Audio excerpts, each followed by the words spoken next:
BC రిజర్వేషన్లపై Kalvakuntla Kavitha గారు తెగ హడావుడి చేస్తున్నారు.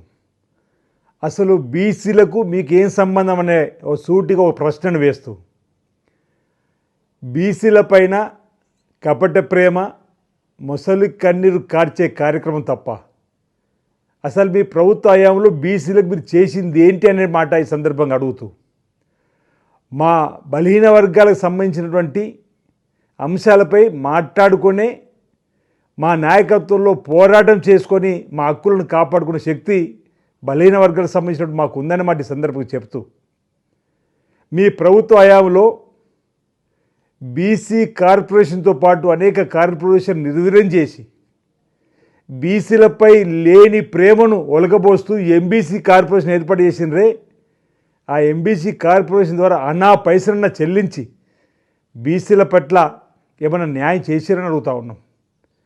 గిరిజనులకు, ముస్లింలకు 12% రిజర్వేషన్ కల్పిస్తామన్నారు.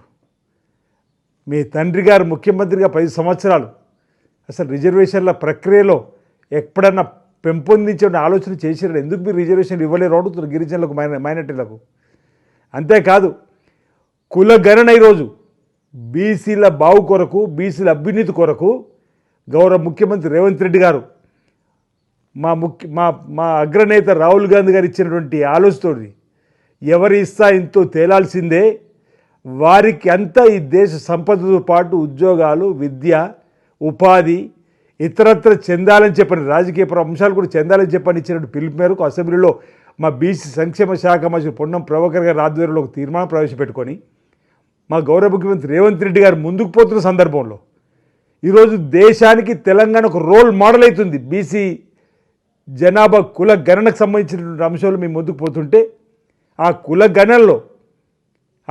గణనలో మీరు పాల్గొనలే, మీ కేటీఆర్ గారు పాల్గొనలే, మీ హరీష్ రావు గారు పాల్గొనలే, మీ కేసీఆర్ గారు పాల్గొనలే. దానికి ముందు సమాధానం చెప్పండి. మీరు ఒకరోజు సర్వే అని చెప్పి తెగ హడావుడి చేసి ఏం తేల్చిరో ఆ సర్వేని అటకెక్కిచ్చారు, మీ స్వప్రయోజనాలకు వాడుకున్నారు. కానీ ఈరోజు ఈ బీసీ కులగణన తేలిన తర్వాత రాబో స్థానిక సంస్థల ఎన్నికల్లో 42% వరకు తీసుకుపోవాలని చెప్పిన సంకల్పంతో మా గౌరవ ముఖ్యమంత్రి ఉండడం కాబట్టి కులగణన పూర్తయింది.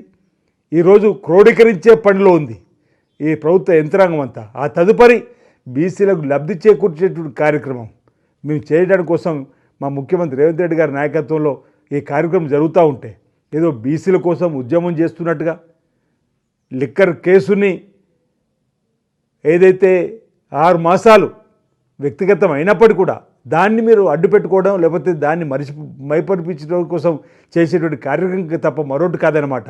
ఈరోజు 3వ తేదీన పెద్ద బహిరంగ సభ బీసీల కోసం ఏర్పాటు చేస్తామని, ఈరోజు మీ నాయకత్వంలో మా బీసీల కోసం పోరాటం చేసుకోవాల్సినటువంటి కర్మ మాకేం పట్టలేదన్న మాట సందర్భం చెప్తూ, అసలు కల్వకుంట్ల కవిత గారి ఆధ్వర్యంలో బీసీల కోసం చేసే పోరాటంలో ఏ బీసీ కూడా ఉండకూడదనేటువంటిది ఎవరో పక్కన 2-3 మా నాయకులు కూర్చున్నట్టుకొని మాట్లాడినంత మాత్రాలు మీ నాయకత్వం మాకు ఏ అవసరం వాటి సందర్భంగా తెలియజేస్తూ, ఈరోజు మా సమస్యలు మేము పరిష్కరించుకుంటాం, అందులో మాకు సంబంధించి శక్తి ఉందని వాటి సందర్భంగా చెప్తూ, ఈరోజు మీ హయాంలో అసలు బలహీన వర్గాలకు సంబంధించినటువంటి వారికి ఏ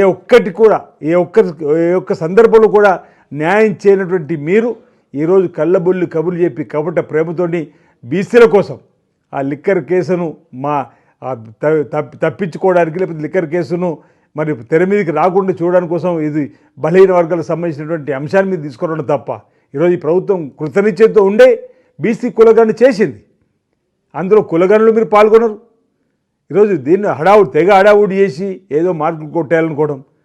గతంలో బతుకమ్మ అంశంలో కూడా ఇదే, తాత ముత్తాతల నుంచి, అమ్మమ్మలు నానమ్మల నుంచి ఆడుతున్న బతుకమ్మను మీరే చింతన కొత్తగా గ్రామాల్లో పరిచయం చేసినట్టుగా ఏదో తెగ హడావుడి చేయడం అనేటువంటిది మానుకోవాలి. ఈరోజు బీసీల పైన మొసలి కన్నీరు, కపట ప్రేమ అనేది సరైనది కాదన్నమాట సందర్భంతో బలహీన వర్గాలకు సంబంధించినటువంటి ఎవరికి అన్యాయం జరగకుండా వారికి తప్పనిసరిగా మేలైనటువంటి కార్యక్రమాలు ఈ కులగణన తర్వాత ఈరోజు సామాజికంగా, సాంఘికంగా, ఉద్యోగపరంగా, విద్యాపరంగా, ఉపాధి పరంగా, రాజకీయ పరంగా ఈ కులగణనలో లెక్కలు తేరిన తర్వాత వారికి ఎవరి ఇస్సా ఎంతో తేలుతుంది. వారికంతా ఇస్సా ప్రకారం తప్పనిసరిగా న్యాయం చేసేటువంటి బాధ్యతలు మా ముఖ్యమంత్రి రేవంత్ రెడ్డి గారి నాయకత్వంలో తెలంగాణలో రాబో రోజుల్లో భారతదేశంలో కూడా ఎవరి స్థాయితో తేలాలని చెప్పని ఈరోజు మేము ఏదైతే దేశవ్యాప్తంగా కూడా జరిగేటువంటి జనగణనతో పాటు కుల గణన కూడా జరగాలని చెప్పని బెంగళూరులో బెల్గాంలో జరుగుతున్నటువంటి ఆల్ ఇండియా కాంగ్రెస్ కమిటీ సమావేశాలు కూడా మా గౌరవ ముఖ్యమంత్రి రేవంత్ రెడ్డి గారు కూడా ఒక సూచన ఒక తీర్మానాన్ని ప్రవేశపెట్టారు.